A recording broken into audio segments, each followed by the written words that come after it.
Good afternoon, everyone. My presentation is on antibiotic resistance in animals affecting disease in humans. To first answer this question, we first have to answer the question of what is the actual amount of antibiotics that are used on animals. And when I went looking for like a kilogram value or a monetary value, I learned that there wasn't one.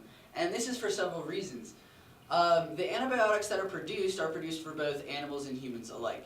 And of those produced for animals, they're either produced for therapeutic reasons or disease prevention reasons.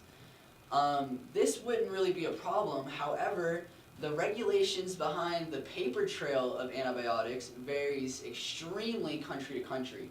In some countries, the paper trails revolving like purchase receipts and the amount of antibiotics used in their additives aren't even found. This is a huge problem right off the bat because if we don't know the amount of antibiotics that we're actually using, it's impossible to regulate that amount. So, now to answer the question of how antibiotic resistance found in animals is affecting humans, we can look at my first diagram, which was 243 extraintestinal pathogenic E. coli, which were isolated from both human feces and poultry products. What they were testing for was the level of virulence found in the strains.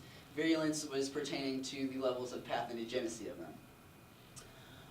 So we have 4 different data points. 2 of them were E. coli isolates that came from humans that were either susceptible or resistant to the antibiotic, and the other 2 were E. coli isolated from poultry that were either susceptible or resistant to the antibiotic.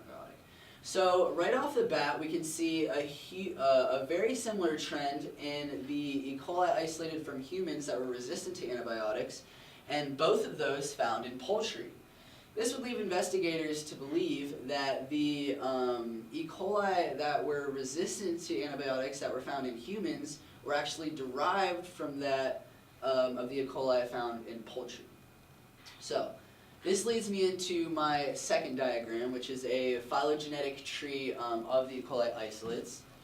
And starting here from our first common ancestor of group 1, we can see that both groups 1A and 1B, both are almost entirely, the E. coli was almost entirely susceptible to the antibiotic.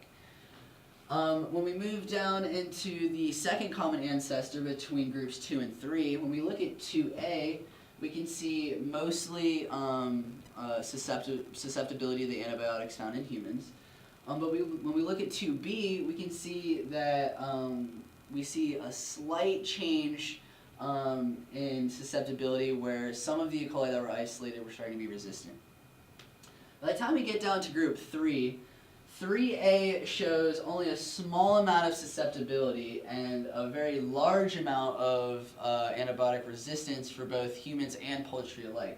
And when we move to 3B, almost everything that was found was resistant.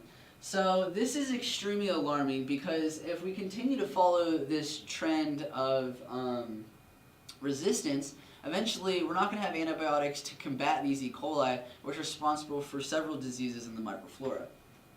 So this leads me into my last slide, which are the steps that need to be taken to actually control this situation.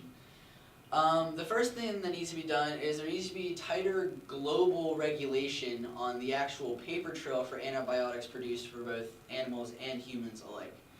Getting an actual grasp on the amount of antibiotics that are being used for humans is the only way to actually regulate the amount of antibiotics that can be used in the feed or injections of them. So by doing this, we could get a lot of antibiotics out of general circulation of the animals that we're consuming, and this would greatly decrease the rate at which the bacteria are getting antibiotic resistance.